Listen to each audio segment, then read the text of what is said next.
Bienvenue à toutes, bienvenue à tous, bienvenue dans cette nouvelle vidéo. Je vous remercie d'être à nouveau avec moi. Et avant de commencer les festivités, je tenais à remercier toutes les personnes qui ont pris le temps de regarder et de commenter mes 3 dernières vidéos qui sont sorties la semaine dernière. Ça me fait énormément plaisir. Sachez que quand mon ascension commencera à prendre beaucoup plus d'ampleur, eh bien vous vous direz, voilà, j'étais là au moment où il a commencé, où il a galéré au début. Et même pour moi, ça me fait énormément plaisir. Donc merci à vous tous.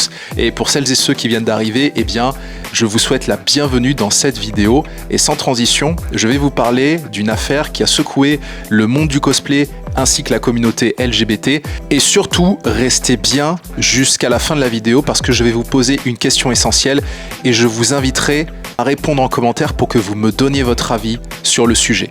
Sans plus attendre, je vais vous parler de l'affaire Omurcia qui a eu lieu à Cologne en juin dernier. Omurcia, c'est le nom de Yuki sur TikTok et sur le forum de jeux vidéo, il se prénomme Ruruchan 2.0 ou Ruruchan 2.0. Et quand on regarde le Twitter de Omurcia, qui est Yuki, vous avez bien compris, eh bien on peut voir déjà qu'il y a des propos un peu étranges, notamment de partir, de double S, d'amour inconditionnel. Bref, dans cette vidéo, je vais employer des mots comme S. Je pense que vous êtes assez souvent sur YouTube pour comprendre de quel type de mots j'emploie. En tout cas, j'espère que cela ne vous perturbera pas. L'affaire Omurcia, c'est l'histoire d'un idylle entre 2 adolescents, du nom de Yuki et du nom de Kira. Omurcia, c'est Yuki, un cosplayer transgenre qui fait des cosplays d'animé et qui est tombé amoureux d'une jeune fille mineure, ça c'est extrêmement important pour la suite de l'histoire, et qui se sont rencontrés sur un forum d'animé, de jeux vidéo. Et Yuki avait déjà des comportements de groomer, c'est-à-dire de quelqu'un qui a tendance à avoir des relations avec des personnes mineures. Yuki et Kira discutent ensemble sur le forum pendant longtemps, et après quelques temps d'échange, ils décident de se rencontrer. Et c'est là que les choses deviennent légèrement délicates. Yuki propose à Kira des séances de scarification pour prouver son amour. Et Kira, étant déjà atteinte d'un trouble mental et très influençable, décide de le suivre. Yuki avait déjà des projets de double S avec d'autres personnes qu'il avait rencontrées dans sa communauté, mais aucune ne l'avait suivi. C'est Kira au final sur lequel il jette son dévolu. Et Kira accepte.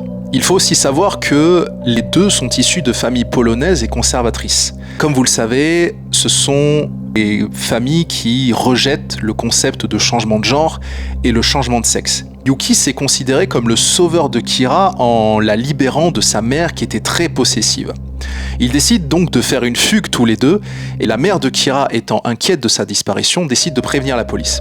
Ils sont retrouvés et les deux reçoivent une ordonnance restrictive de ne plus se voir. Donc pendant plus d'1 an, ils continuent de discuter en ligne mais ont l'interdiction de se voir. Lorsque Kira atteint la majorité et que Yuki a 20 ans, ils décident de remettre le projet du double S à exécution pour le début de l'année, mais ça échoue parce qu'il n'était peut-être pas dans le calendrier. Je sais pas, quelque chose ne s'est pas bien passé, mais les deux étaient toujours en vie. Ils reportent donc leur projet au 31 mars 2026, mais encore une fois, les deux ne se sentaient pas vraiment de le faire, alors ils ont avorté le projet pour le reporter au lendemain de la Dokomi, qui est une convention à Cologne en Allemagne, qui a eu lieu du 29 au 31 mai.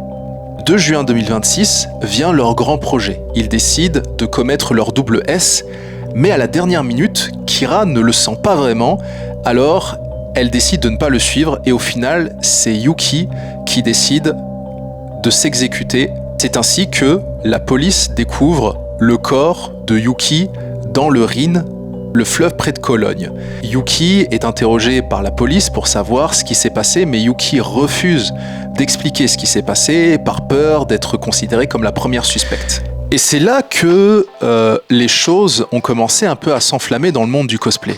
Lorsque j'ai eu cette information de la part d'un proche, au début, j'étais en train de dormir, c'était un dimanche ou un samedi matin, je me réveille et puis je me dis mais c'est quoi cette histoire ? Juste après, en regardant les stories de chacun, que tout est parti un peu en cacahuète. Des gens ont commencé à dire que c'était un meurtre, que c'était une haine envers la communauté LGBT, envers les personnes trans. Bref, vous connaissez Internet en général, c'est toujours l'émotionnel qui prend le dessus sur la logique. Et quand j'ai eu vent de cette information, eh bien, je me suis dit, attends une minute. Je n'étais au courant de rien, personne n'était au courant de quoi que ce soit. Je me suis dit, attends un peu, il va sûrement se passer quelque chose et en général ça se passe toujours comme ça. Dans le monde du cosplay, les gens ont tendance un peu à s'enflammer et c'est après qu'ils se rendent compte de la bêtise. Ce qui était marrant surtout de savoir, c'était que quand on n'était pas d'accord avec certaines personnes dans le monde du cosplay, eh ben on se faisait ban.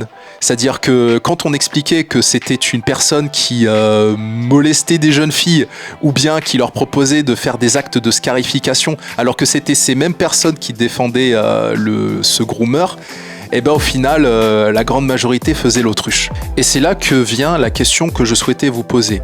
Au cours de mes recherches et de mon enquête, comme vous le savez, si vous n'étiez pas en accord avec les personnes avec qui vous expliquiez que cette personne trans avait des idées dérangeantes, mais que ces personnes se taisent, font l'autruche quand on leur expose l'histoire, ce que je voulais savoir c'était, et c'est une question très sérieuse, est-ce que dans les communautés LGBT, dans les communautés cosplay et animé avant tout, n'y a-t-il pas des personnes qui protègent des personnes comme Yuki ? Des personnes qui protègent Omurcia. C'est une vraie question.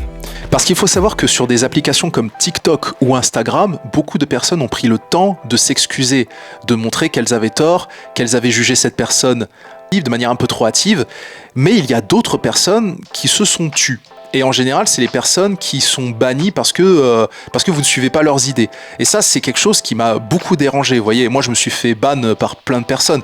Honnêtement, c'est pas 2-3 pélos qui me bannent que ça va changer ma vie. Moi, je m'en fiche. Parce que moi, je me concentre sur les personnes qui aiment mon travail et qui me félicitent. Les autres, c'est souvent des visiteurs qui viennent. Ça me fait toujours plaisir. Mais s'il y a 2-3 pélos qui me bannent, moi, ça me dérange pas. Mais la vraie question à savoir, c'est que est-ce qu'il y a des groupuscules ou bien des serveurs Discord ou des communautés où tu as des communautés comme ça LGBT, LGBT, cosplay, animé ou plein de ce qu'ils appellent les backrooms, des endroits où ces personnes, ces groomers comme Yuki de son nom sur Twitter et sur TikTok Omurcia, sont protégés. C'est une vraie question que ce que je suis en train de vous poser. C'est-à-dire, je ne serais pas surpris qu'il y ait des copinages avec ce genre de personnes. Pourquoi ? Je ne sais pas. Honnêtement, je peux pas vous dire. Et ne pensez pas que c'est que des hommes, hein. Il y a aussi énormément de femmes dans le monde du cosplay qui n'ont même pas eu au moins la peine de présenter leurs excuses en disant « Désolé, on n'avait pas toutes les informations ». C'est normal de s'excuser, c'est humain. Mais faire l'autruche, même quand on leur expose les faits, ça c'est quelque chose que je trouve vraiment assez perturbant. Et je pense que ce ne serait pas un cas isolé parce qu'on sait déjà que dans la communauté cosplay, vu que c'est une communauté que je maîtrise depuis plus de 10 ans, on sait que les cosplayers avec une grosse notoriété, surtout les hommes, ont tendance à avoir des penchants pour les jeunes filles et pour les mineurs. On le sait, ça se sait, un jour ça explosera et ça va encore secouer la sphère cosplay. Bon, ça me fera toujours du contenu à pouvoir commenter, mais malheureusement c'est un fait. Et je pense que c'est ce cas de double S qui est assez exceptionnel, mais je suis persuadé que ça reviendra incessamment sous peu. L'histoire est quand même un peu tragique, j'ai un peu de compassion quand même pour la personne qui est décédée, mais pour le groomer, j'en ai clairement pas. En tous les cas, j'espère que cette vidéo vous a plu, c'est ma première vidéo enquête qui m'a permis de faire des recherches sur Reddit, sur Twitter, pour pouvoir retracer un peu cette historique et surtout pour mettre la lumière sur cette affaire. Et cette vidéo est aussi un message de prévention parce que, comme je vous ai dit, l'émotionnel a tendance à prendre le dessus sur la logique. Lorsqu'il y a des affaires comme ça, attendez d'avoir toutes les informations avant de vous enflammer. Parce que la seule chose que vous pouvez faire, c'est juste vous plaindre, mais sans avoir tous les éléments. Et en général, après, quand on a les éléments, comme je vous ai dit, la grande majorité ont fait l'autruche et n'ont même pas admis leur tort, ce qui est un peu dommage. Donc voilà. Et comme toute chose, prenez le temps de réfléchir, mettez l'émotionnel de côté, la logique d'abord. Et sur ce, n'hésitez pas à vous abonner, laisser un like et à me mettre en commentaire ce que vous avez pensé de cette histoire. Et sur ce, je vous dis à la prochaine, prenez soin de vous et à très bientôt.